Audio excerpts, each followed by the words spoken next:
大家好，开始今天的分享之前，希望你能给人间烟火点个订阅，我将会分享更多优质的内容。早晨我又挨打了，因为与周家和抢最后一块鸡蛋。我妈说：“你馋死鬼吗？”一巴掌拍在我后脑勺，我的脸差点磕到晚上，耳边是周玫瑰、周家和的笑声。第二天，我在周家和的可乐中放了一点泻药。我知道作恶不能过分，所以我控制了量。老天爷会睁只眼闭只眼的。我爸骑电瓶车送周玫瑰、周家和去上学。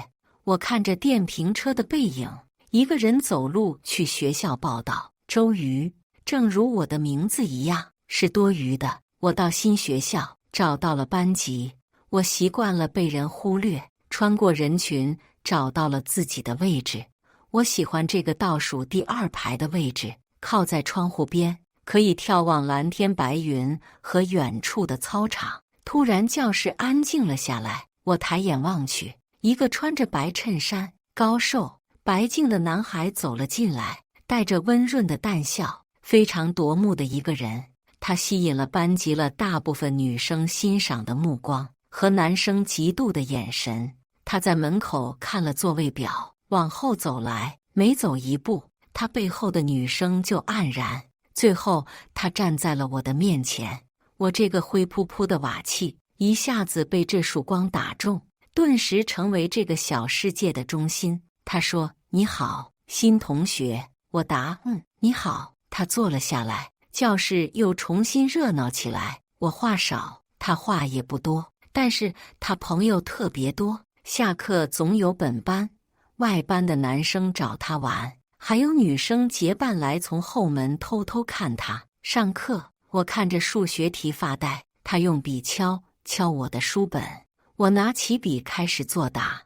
我发现他是一个非常努力的人，还喜欢让身边的人上进。可惜我是一个颓废的人，他注定要失望了。语文课默写，他敲了我2次本子，我都没搭理。一上午我都安然度过。我想他是放弃我了。下课后，他坐在位置上不动。我站起来后，他依然不动。宋玉，我要出去吃饭，坐下，聊会儿你再去吃饭。他手臂随意地搭在椅背上，认真地看着我。周瑜，你非常聪明，想一辈子发呆吗？甘心一辈子都没看过外面的世界吗？我低着的头猛然抬起看着他，他盯着我的眼睛。周瑜，要不要试试另一种可能？这是第一次有人以平等的态度跟我说话，认真地规劝我，没有打骂、嘲笑、嫌弃、无视。这束光照到了我的心里，给我生而为人的尊重，但也让我意识到人与人之间的差距。我卑劣混沌，睚眦必报。他阳光正直，乐于助人，但光能驱散黑暗。我阴暗混乱的生活一下子有序起来。上课跟上老师的节奏，下课他偶尔给我讲一下不懂的地方。我发现他每一门课都游刃有余，而且下课还会看一些竞赛的书，还有些蝌蚪文。我不知道是哪国的语言，如果我没看走眼的话，他这样的人应该是学校的风云人物，长大后有一个非常光明的未来。他不属于平庸，可是他为什么在我们班？我们学校3序列，顶尖的是火箭班，优秀的是实验班，而我们在平行班。我第一次对一个人好奇。周玫瑰给我一封信，把这个给你同桌。我愣了一下，然后接过来放进书包里。他非常满意我的识趣。上学的路上，我转身将这封信撕碎扔掉。周玫瑰这样不专一的人，配不上我的同桌。本周有3个女生提出跟我换位置，这是我从前没有遇到过的。她们给我带了很多好吃的，我依然拒绝了。我像个穷鬼，突然得了一个珍宝，死死地抓住手心。我想试试宋玉说的另一种可能。宋玉让周边的座位备受欢迎，其他同学靠着出租座位可以赚点外快，只要不是班主任的课，我和宋玉总被美女包围。体育课我最矮，排在最后，可跑步我在最前面。跑着跑着，鞋子被踩到，我身子整个前倾，我一个跟头滚过去，起来后坐在草坪上发懵，周边是嘲讽的哈哈大笑。原来我的鞋面与鞋底分开了，露出我被染色的袜子。我不自卑，羞耻心早在一次次幼年的嘲笑中丢失了。我动动脚趾，他们又被我逗笑。周玫瑰给我的这双鞋子彻底报废了。我抬眼望去，没有人跟我道歉。我将可疑目标锁定，望去，一个女生躲避在人群中，看我的眼神闪躲，是想跟我换座位。被我拒绝的人，宋玉跑过来，怎么样？摔到哪里了？我摇摇头，没事。我站起来，活动如常。他松口气，那就好。你找个阴凉的休息一会儿。过会儿，他拎着一双蓝色的拖鞋回来，洗澡堂那种，学校只有这种了。你凑合一下。我把袜子脱掉，将拖鞋穿上，走两步哒哒响。我抖抖宽大的衣服，很好，跟我气质挺配的。他一愣，然后笑了。他笑起来真好看。我是宋玉在班级里玩的最好异性，他是我在班级唯一说话的人。按常理，我们的绯闻早就满天飞了，可是愣是一点水花都没有。因为我又矮又瘦，雌雄没人关注，常年穿着周家和周玫瑰不要的衣服，皱皱巴巴不合身，一看就跟穷的那种。传我俩绯闻的人大概会被嘲笑眼瞎。宋玉对我的照顾是他的一件功德，人们只会觉得宋玉人真好。在他的光照下，我隐隐地在被大家所接受。班主任的课，同学们都非常老实，我周边的美女没有了。我写着字，突然灯暗了下来，胆小的女生一声尖叫。我身体比意识要反应强烈，很快做出动作。我果然是个内心阴暗的人。灯亮后，宋玉难以置信地看着我，我耸耸肩，我本来就如此。他久久凝视我，然后叹息。我扭头看窗外的云，他失望了吧？没关系，本不是一个世界的人，失去就失去吧。下课铃声响后，学生集体起立。老师，您辛苦了。好的，同学们也辛苦了。下课。老师走后，扑通一个人摔倒的声音，前面聚集一堆人。原来是朱子琪的鞋带绕在凳子横杆上，起身后把自己带倒了。朱子琪气冲冲地走到我面前，周瑜，是你干的对不对？我淡定地看着他，为什么一口咬定是我？他哑口无言。我感觉你到我身边了，就是你，不要冤枉我，我没那个本事。正要僵持不下时，宋玉站起来，他坐在我里面，我没有察觉他离开过。我惊讶地看着他，有宋玉做保证，同学们纷纷正义地站出来。是啊，周瑜离你这么远，不大可能的。对啊，你们那无冤无仇的，周瑜也没理由做。最终，朱子琪哭着跑出去。第二节课，我正缓解内心的波动，他将一张纸放在我面前。你太鲁莽了，我提笔写道。我有分寸。他拿过纸，用力地书写。屁，这是没有摄像头，万一有哪个同学看到你，你就完蛋了。你会说脏话。他无奈看着我，把纸撕碎，不说话了。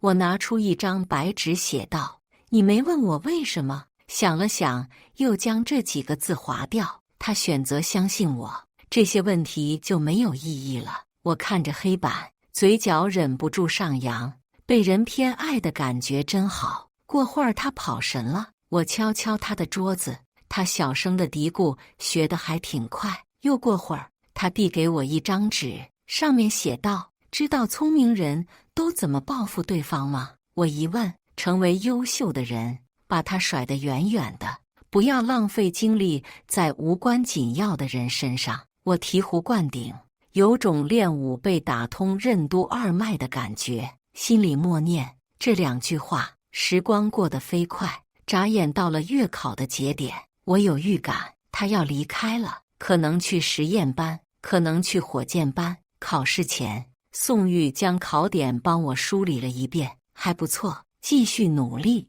我点头，第一次努力，我也想看看这次月考成绩。课间，他从书包里摸出2瓶牛奶，我们俩一人1瓶，喝着牛奶，刷着题，内心非常宁静。月考全年级打乱，按照中考成绩排名考试。宋玉在15考场，我在67考场。考完试第2天是周末，同学们都约着出去玩。我慢悠悠地回教室，没想到宋玉竟然还没走。他问我怎么样，还不错，写满了。他笑了，欲言又止，算了，周一见。我猜他想说的是调班事情。晚上，周玫瑰问：“你把我的信给宋玉了吗？”给了。周玫瑰抹着指甲油纳闷：奇怪，怎么没给我回复？周玫瑰凭着出色的外表，无往不利，在高2年级小有名气。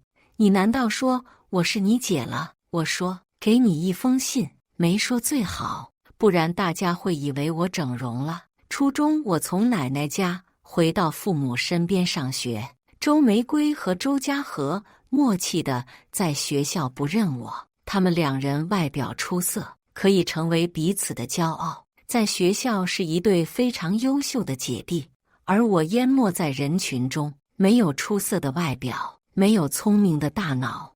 我想这是我被家人一直嫌弃的原因。回来到现在的家后，我的床是阳台，我的衣柜是一个纸箱子，最小限度地维持这个家庭原来的生态，经常性无视，偶尔性挨打。阴天，我将窗户关上。周玫瑰说闷人，我翻个白眼，继续睡。半夜被雨滴打醒，床湿透了，我把窗户关上，躺在里面干燥的地方，看着熟睡的周玫瑰，内心争斗。我想扑过去，将她闷在被子里打一顿。突然轰隆隆的雷鸣声把我惊醒。不要对无关紧要的人浪费精力，周而复始。2根绳子拉扯着我，想到宋玉认真的眼神，脑海里的争斗戛然而止。第2天我醒来的时候，脑袋发烫，晕乎乎的，屋子静悄悄的，看到时钟已经9点半，慌忙往学校赶。到学校第2节课刚好下课，宋玉的座位，桌面干干净净。我一怔，他走了。周瑜，宋玉走时候还找你呢，你上午请假了呀？我喘着气问他调哪个班去了。男生高兴极了，声音突然拔高，去火箭班了。宋玉竟然考了年级18名，玉神就是牛逼，年级2500名学生，他一飞冲天。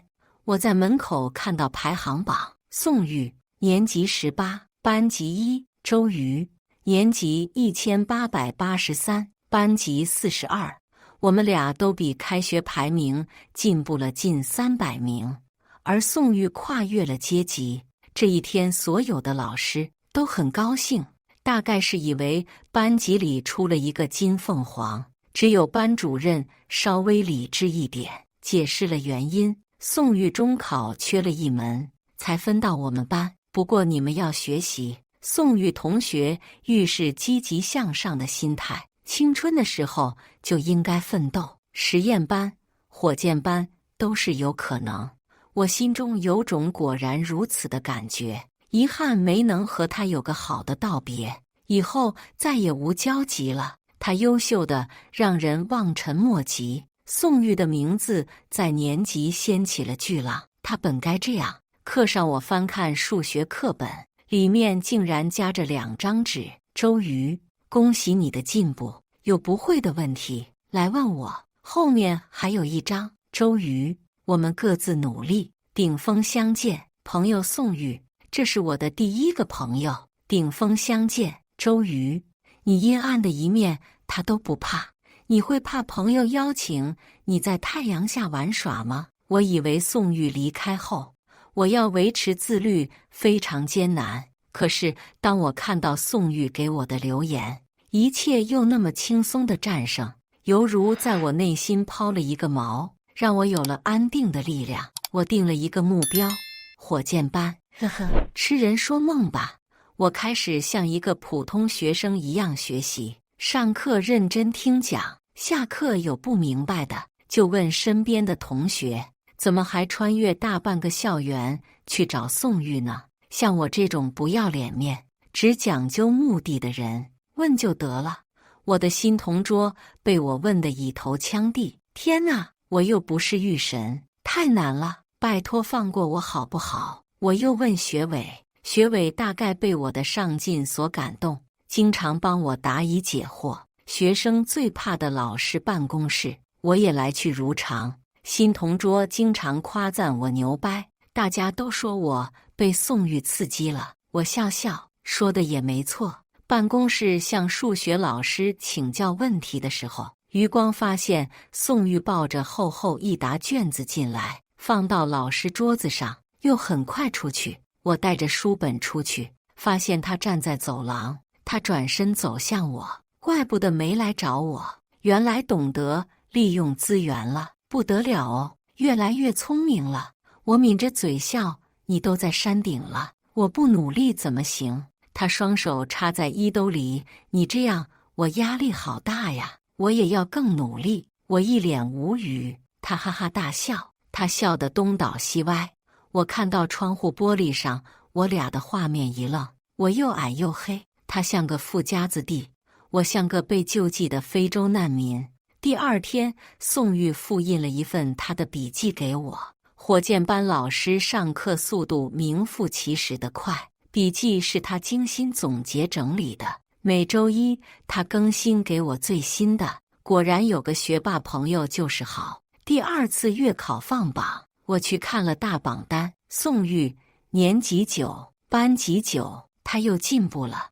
我站在大榜上找自己成绩，预期在1500名左右。宋玉不知何时站在我的身边，周瑜，恭喜哦，又进步了。我看到自己成绩，周瑜年级1480，班级31。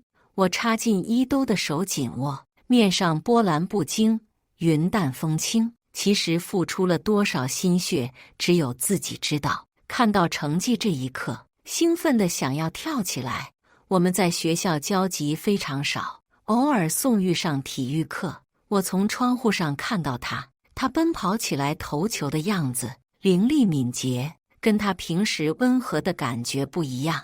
我转回视线，在课本上，成绩点点进步，我的努力人设深入人心，老师和同学都对我另眼相看。走在校园的路上，竟然有同学主动跟我打招呼了。从小我像路边无锋利爪牙的野狗，谁心情不好都可以踹一脚，没有人会主动接近我。也许这就是知识的力量，在变好的过程中，世界都温柔了。期末结束之前，老师通知开家长会，我妈给周玫瑰开家长会，我爸给周家和开。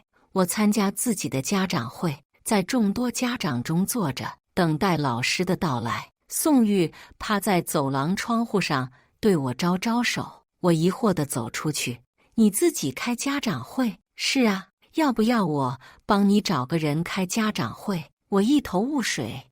我当自己家长也不是第一次，还第一次知道还有这种操作。我第一反应是租人，我没钱啊。他拍了我一下脑袋，要什么钱？然后他打了一个电话，说了地址。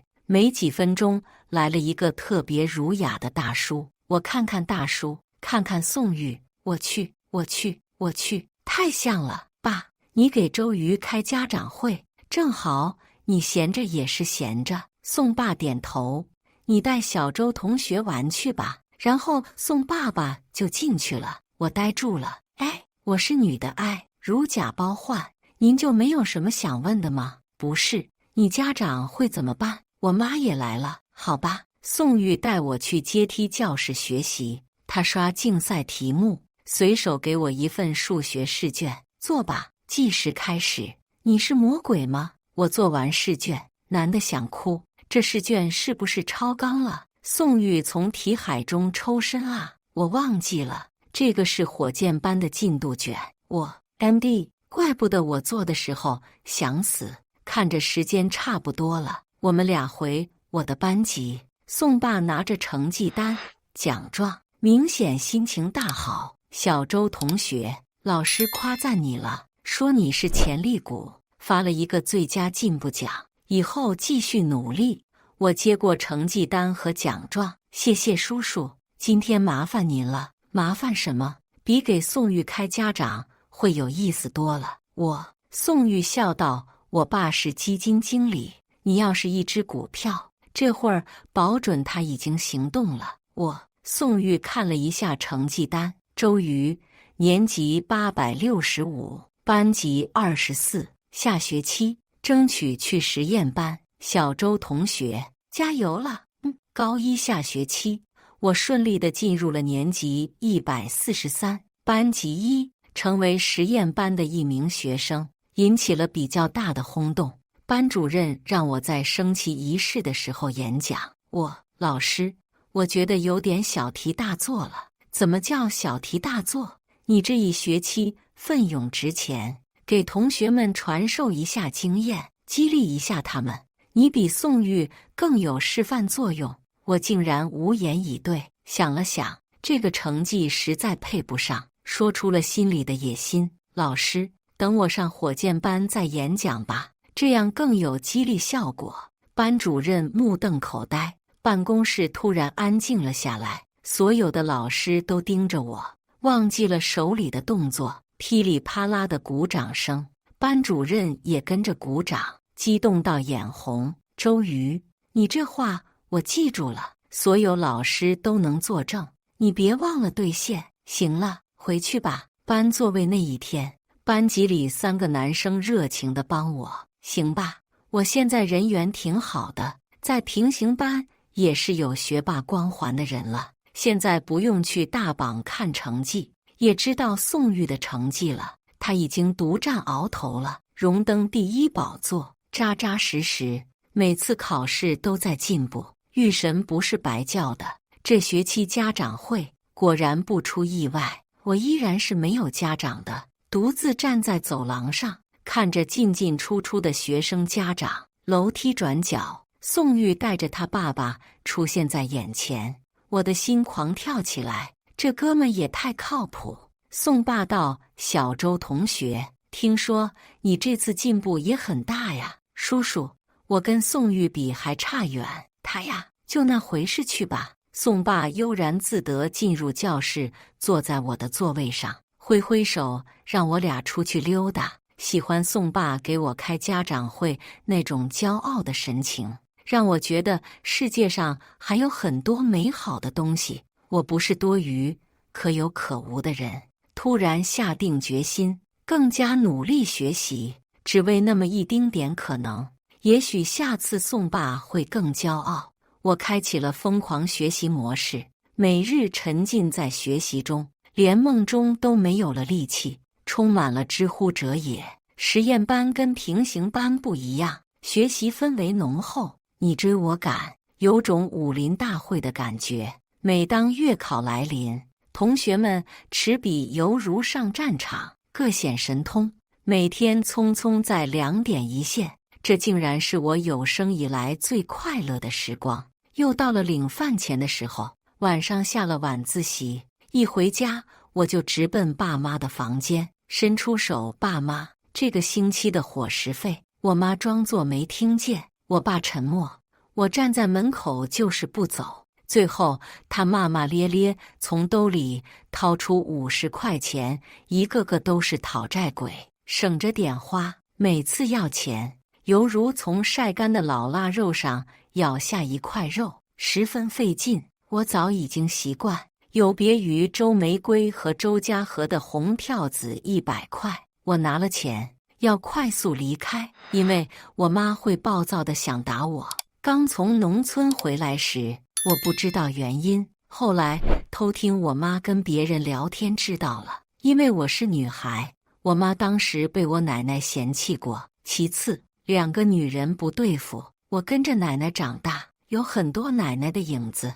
我妈经常说看到我气不顺，巧了，我在农村的时候，奶奶看到我耳朵长得像我妈，也气不顺。关门的最后一秒，我说：“妈，你跟我奶奶很像。”门后传来我妈愤怒的声音：“谁跟你奶像？”考场里，我找到座位87号，年级87名。回首这1年多，我竟然像拿到了主角剧本，不再是小透明，成了老师眼中的香饽饽，同学心中跑得最快的黑马，如梦让人沉醉。其实我知道，是宋玉的光照亮了我的世界。我只是一个随波逐流的粒子，被影响了而已。埋头学习时，我才感觉到被阳光普照。宋玉穿着校服，拎着笔袋，悠哉地站在窗外。他敲敲玻璃，我抬眼看着他，他又指指前面的考场，点点自己笔袋里的准考证。我们的准考证按照名次排名，他是第一。我翻个白眼，做作地给他鼓掌。第一考场，我就是跑断腿，现在也去不了。他笑得身子微微往后仰，我无奈地用手臂撑着脑袋，嫉妒宋玉这种学而有余力的轻松感。各种竞赛毫不费力，广播站经常能听到祝贺他的消息。他一笑，犹如佛祖身后的金光闪现，周边的妹子都忍住不多看他2眼。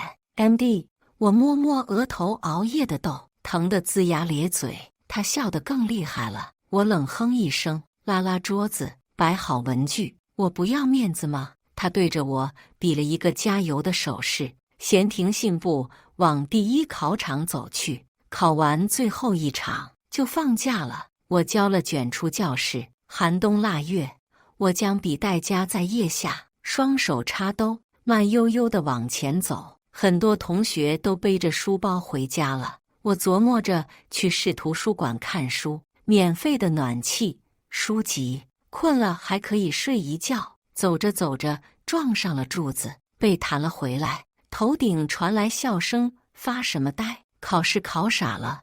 我抬头看着宋玉：“你怎么还没回家？”这家伙每次都提前交卷，一点都不考虑跟同考场同学的感受。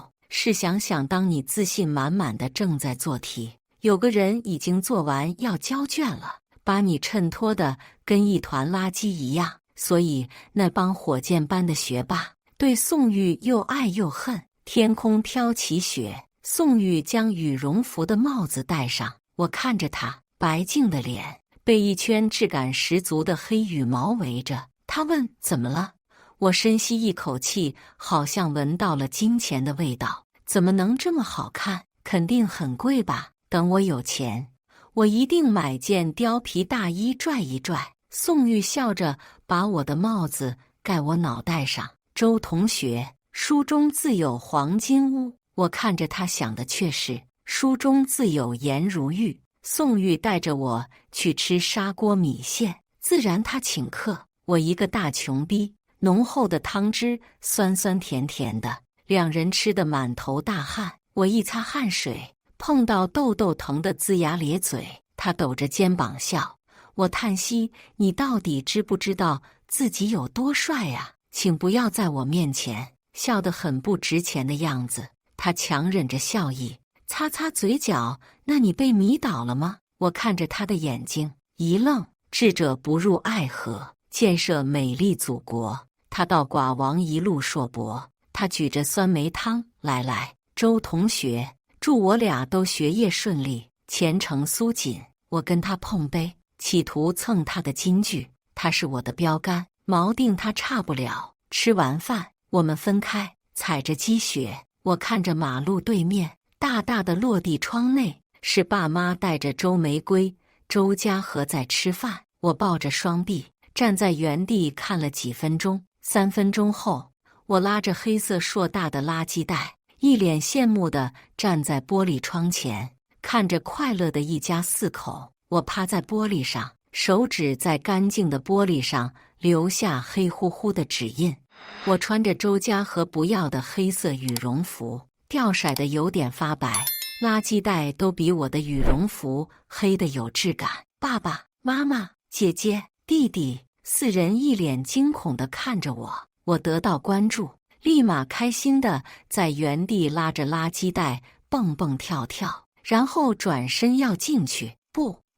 我妈飞速起来，向我奔来，把我堵在门外。妈，你推我干什么？我正好饿了。我妈大手跟钳子一样夹住我的胳膊，往偏僻处推。你脏兮兮的干什么？我把垃圾袋打开，当然是卖钱啊。行了，你先回家，我给你带饭。不要，我就要去吃饭。她沉着脸，听话。我伸出手，饿了，要吃饭。她呼吸变重，从屁兜里掏出50元，咬牙切齿给你100。周瑜，不要太多分。我把垃圾袋往肩膀上一甩，头也不回地往店里奔去。够了，给你。拿着钱，我拎着垃圾袋就走了。飘起了鹅毛大雪，我头上出现了一把伞，一只大手揉了揉我的头，像施了魔法。浑浊的水很快澄清，心里的那点不爽快瞬间被抚慰消散。他叹息：走吧，送你回家。我抬头看了看走了又带着伞回来了的人，为什么他总是那么善良，而我却截然相反？看到他们4个人快乐地吃饭，我脑海里一瞬间出现了很多诡计，如何让他们羞耻、惊恐。我做不到以德报怨，我这副德行，大概没人想要靠近。他看到了，可是他选择向我走来，坚定地被人选择，给了我无限对抗世界不公的勇气。我迟迟不语，他微微低着头问：怎么了？我抖抖垃圾袋，瓶子能卖几块钱？陪你去卖小破烂。我心里默默道：陪着小邋遢卖小破烂，哈哈哈！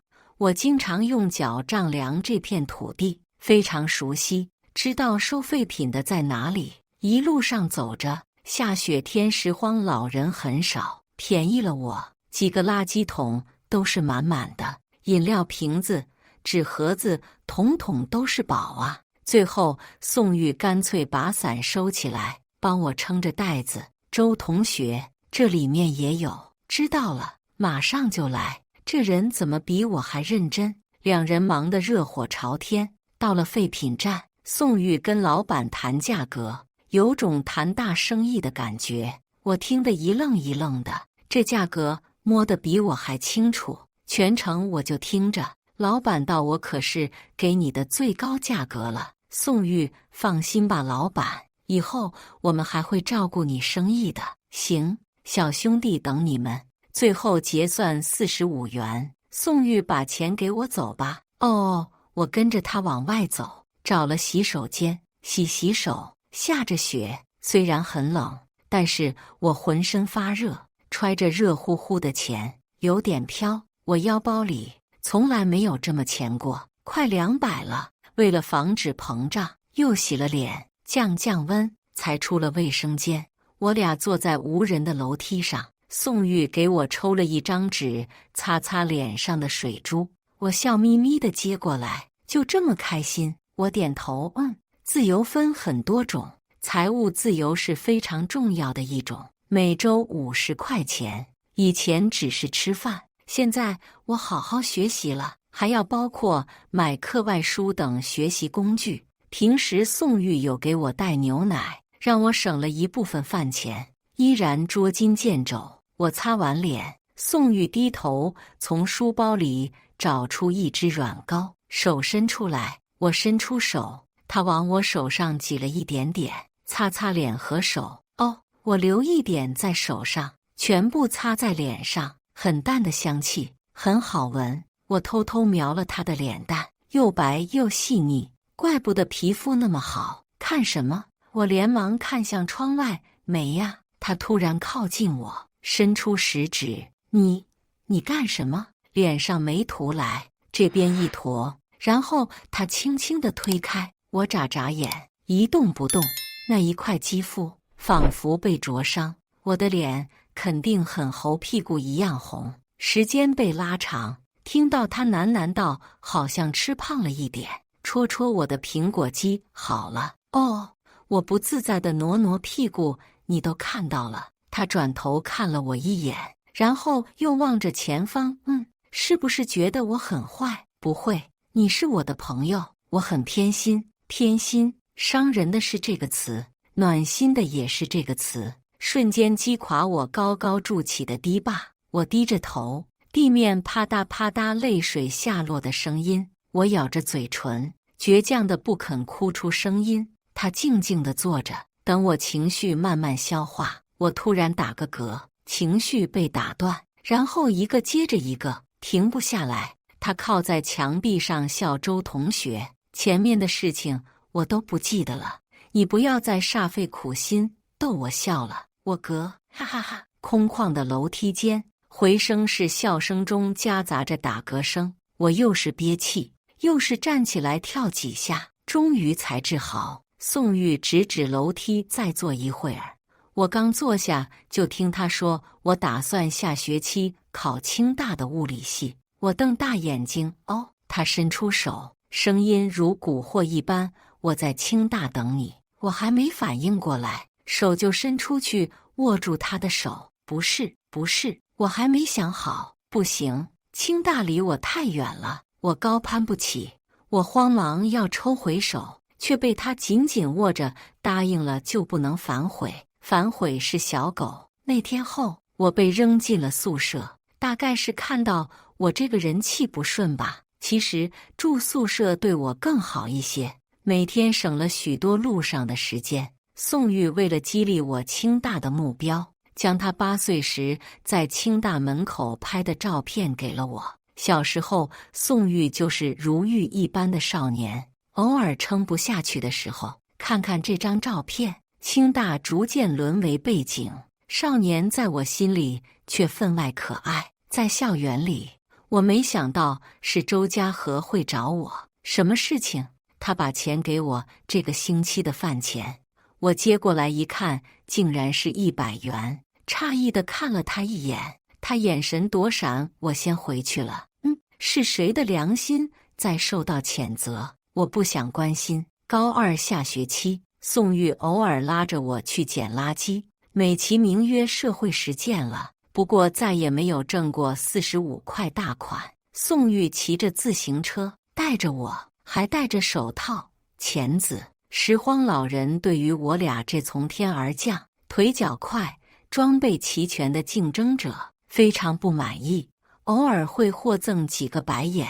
废品站的老板道：“你们俩这小崽子太卷了。”导致老李他们开始团结了。不过还好，马上高考就来了，这项社会实践结束了。高考最后一场结束，满是飘飘扬扬的书本从楼上洒下，尖叫声、嬉闹声，都是高3的狂欢。周玫瑰穿着长裙款款走来，我一愣，她漂亮的狐狸眼如钩子一般盯着宋玉。宋玉，做我男朋友好不好？宋玉的温润如玉消失不好，你找别人吧。周玫瑰也没做纠缠，高傲地昂起头颅，如巡视的领土的女王，轻哼一声，转身要离开。看到我后，她一怔，很快又恢复如常。我猜她要寻找下一个猎物，有空想这些。周玫瑰考得应该不错，到了校门口，见到宋玉的父母，宋爸对我竖起大拇指：“周同学，你这次考年级43名，恭喜恭喜！”宋爸自从给我开了一次家长会以后，就跟我的老师建立的紧密联系。我高兴地跳起来：“那我进入火箭班了。”宋妈：“是啊，可真是了不起的小姑娘。”宋玉拍拍我的脑袋，再接再厉：“哥走了以后，你要代替哥制霸整个年级才行。”我惊恐地往后退：“你是魔鬼吗？我走了，衣领被人拎着，吃完饭再回去。还有资料没给你，好吧。”吃完饭又去了宋玉家，宋玉将他整理好的高考资料给我，我抱着就跑，跟后面有鬼追一样。他这种神仙，怎么知道我等凡人在学习路上的苦楚？我每夜挑灯夜战，也只是学习书本上的知识而已，与他这种真正的学霸型人才远不能比。尽管学校里没有了他，但是少不了他的传说。放榜后，宋玉一战再次封神。我看着学校连夜赶制出来的横幅，恭喜宋玉同学荣获我省理科状元。我张大嘴巴愣了半天，状元呢？什么概念？真是要上天哦，怪不得叫火箭班呢。后来又听说老师说，宋玉被其他名校老师招生的故事，都是抢着做思想工作，想让宋玉去他们学校上学。高三正式开学1周后，升旗仪式上，我作为优秀学生上台发言。我以前的同学和老师都特别激动，在台下喊着我的名字。这次是所有的年级，还邀请了很多家长。我站在讲台上，对着我曾经的同学招手。人群中看到站在周家和身边的父母，他们在家里掌握着权威，这一刻却被知识的力量震撼，震惊地看着我。我笑了笑，放下稿子。比起虚头巴脑的稿子，也许真情实意更能打动人心，不是吗？大家好，我是高3一班的周瑜。我的声音缓缓地流淌在校园的每个角落。周瑜，瑜，多余的，而非既生瑜和声量的瑜。在一个重男轻女的家庭，我作为第2个女儿出生，简直就是灾难降临到这个家庭。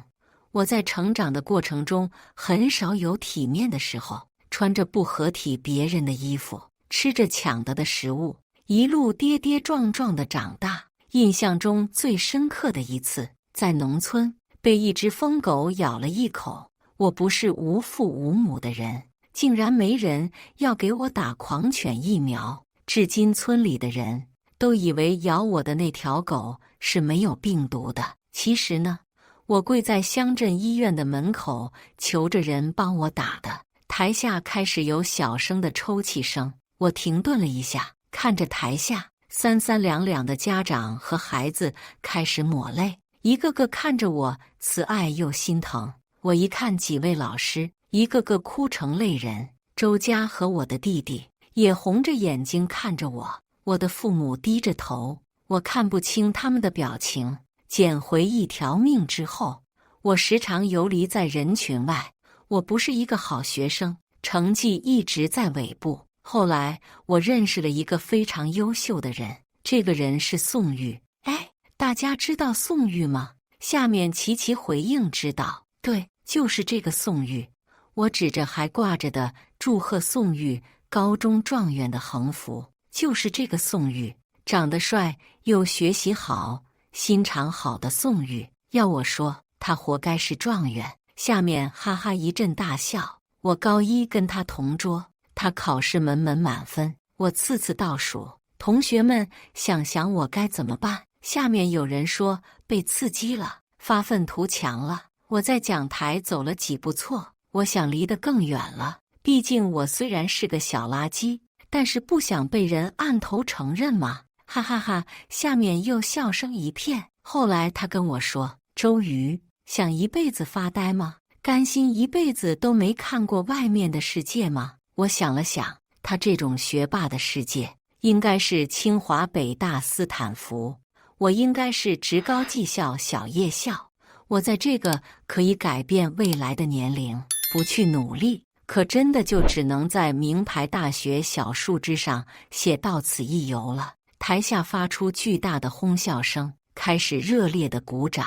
最后想跟大家说，学习这种事情是我们撬动人生的杠杆，选择皆在你手中。我向着众人鞠躬，一阵又一阵热烈的掌声扑面袭来。突然人声鼎沸，达到巅峰。预审，预审，很明显是学校的惊喜安排。宋玉穿着白色体恤、黑色长裤，拿着话筒走到讲台，我傻眼了。他不是在北京吗？大家好，我就是那个长得帅又学习好、心肠好的宋玉。刚才我在后面听到周同学一直夸我，我就想说的真好，多说点，哈哈哈！大家哄笑。我在这儿，谢谢周同学。他对着我鞠躬，我连忙也对着他鞠躬，小声道：“你好好说话，怪吓人的。”我先溜了。说完，我撒开鸭子往下跑。接着周同学的话题，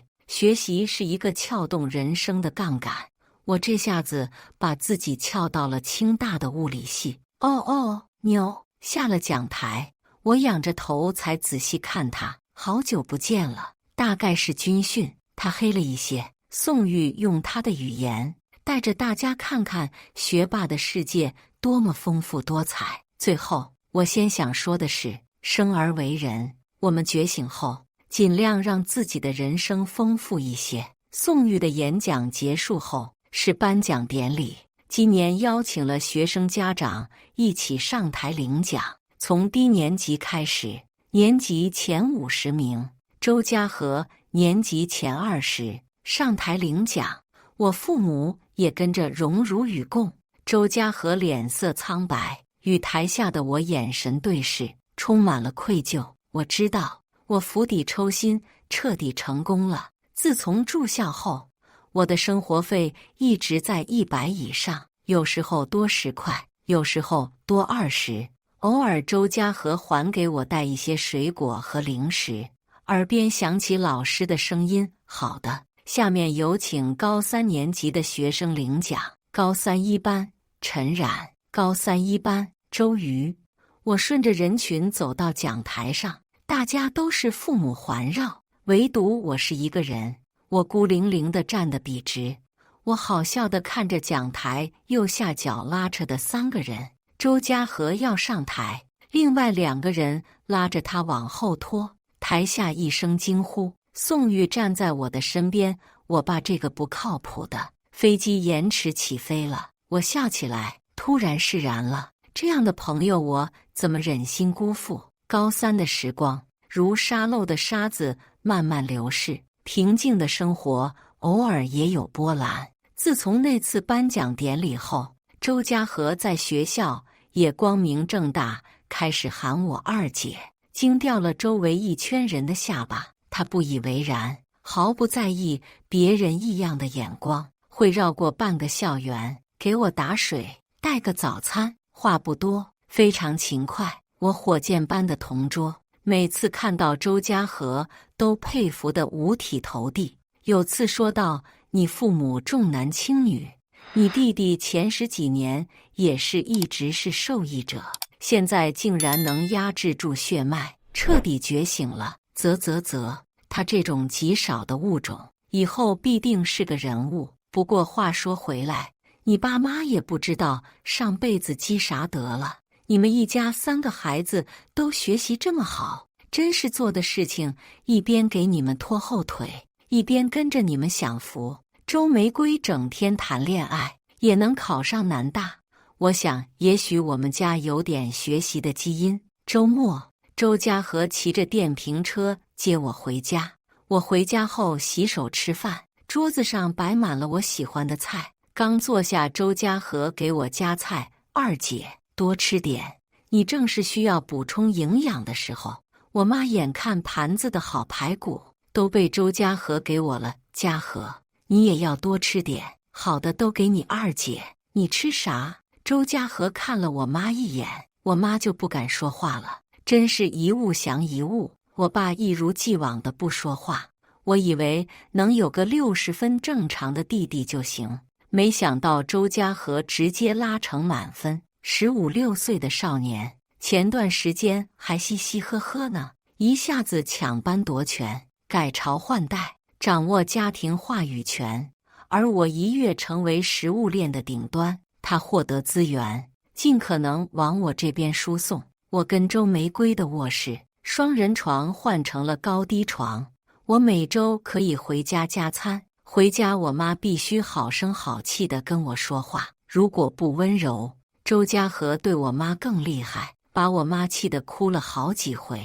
出了考场，看着学校门口乌压压的人，有种不真实的感觉。宋玉与周家和齐齐向我挥手。宋玉递过来一瓶绿豆汤，如何？周家和随手拎着我的书包。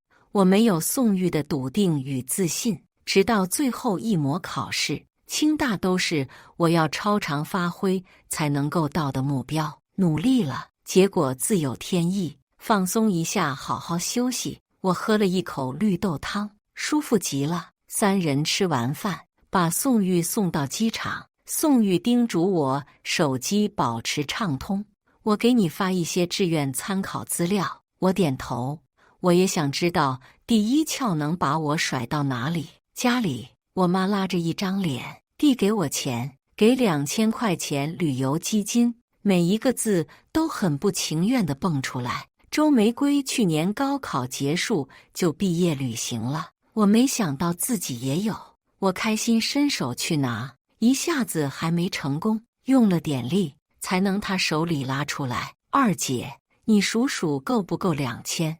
我妈一口气差点喘不过来。你个小鬼犊子，我还能骗你们不成？我数了数，正好20张。我对着他双手作揖，谢谢哦。分数没出来之前，我踏上了去北京的高铁，感觉成为清北的学生机会渺茫。趁着有时间去看一下顶级学府。周家和送我去高铁站，走之前又悄悄地给了我500的零花钱。穷家富路，你在外面别太委屈自己。我拍拍他的肩膀，我们身上流着相同的血脉，都有种傲骨。难道是傣族出好笋？放心，我会好好照顾自己的，晚几天就回来。离检票的时间越来越近，他站在原地打转。你怎么了？想上厕所？周家和摇头，没事。我诧异地看着他，嘴硬，眉头连成一片了。广播里通知开始检票后，我拎着包站起来，周家和拉着我的胳膊，最后小声地说道：“二姐，你保护好自己。”我点头，知道。我走了呀。这孩子还拉着我的胳膊不放，他小脸通红，也急红了眼，懂不懂？保护好自己。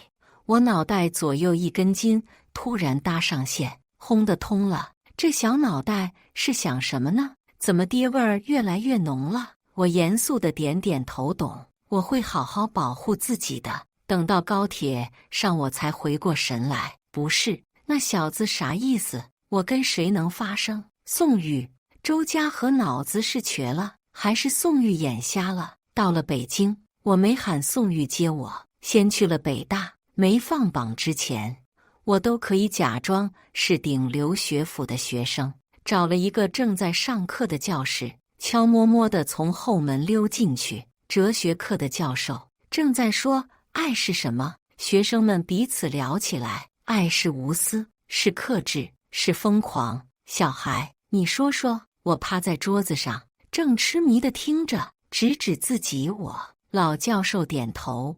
我想了想，爱是不后悔，一切坦然接受。教授对我竖起大拇指，非常棒，你的内心十分强大。有点后悔来晚了，早知道大学蹭课这么有意思，我应该下了考场就来。我最后一站是清华大学，看着清大高高的门头，想起来宋玉少年的那张照片，我在门口也拍了一张照片，背着书包，自信昂扬进了校门。今日是清大的一名学生，我光明正大跟着学生们进入教室，依然改不了坐在后面的习惯。我从来不知道一个后脑勺，我就能认出是宋玉。他坐在前排，跟一个长发女生坐一起，女生给他抚了一下衣领。我猛坐在那里，五感顿失，心内荒凉如一片沙漠。老师说错了，原来我的内心一点都不强大，我是个胆小鬼。从教室后面溜走了，结束了我的北上旅程。心情阴郁，头顶一块缀满水汽的乌云，少不慎就会下雨，心里闷得喘不过气。暗恋破灭的滋味不好受。成绩出来后，果然差3分，没考上清大。宋玉给我打电话查到成绩了，没考上。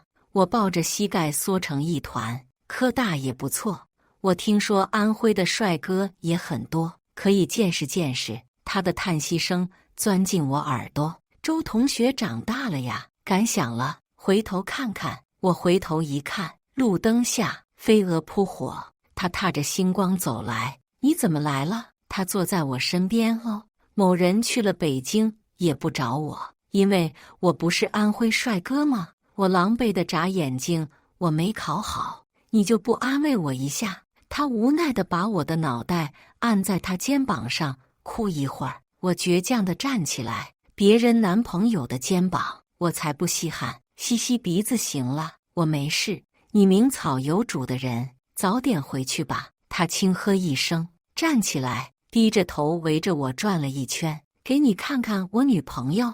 他拿出手机递给我，我扭过身子，我不想吃狗粮，他硬塞到我手里。我点开手机，打算认真看看哪呢？他点了一下，屏幕上出现我死亡视角的下巴，我吓了一跳。摄像头怎么打开了？他把手机摆在我面前，认真地看着我。我看看镜头的自己，又看看他，犹如五雷轰顶。你竟然要扎我！我跳起来打他，他拉着我的手，好好说话，说清楚。什么我扎你？你有女朋友了，还撩我？咱们还是好朋友了呢。他一脸委屈，你到底听谁说的？亲眼所见，我把那天看到的场景说了一下。他笑得直不起腰。所以你因为这个不联系我？